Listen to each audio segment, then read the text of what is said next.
balinghoy, papaya, talong. Maganda ng talong, oh. Sobrang linis. Gabi, okra, sili. Lalaki yan, sobrang lalaki yan. Kita nyo yan, oh. Ito palad ko. Yan.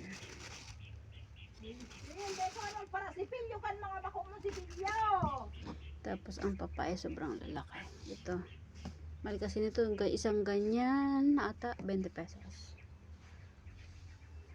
Yun lang ano, wala pa yung nyug sa saging at alipe. So ang kulang na lang may balinghoy, papaya, sili, natong, anong Tagalog nito? Gabi, talong, okra, saging, alipe, sa kaniyog na lang kulang. Ready for... No! Mapapasag yan! Ikaw talaga nangingialam ka.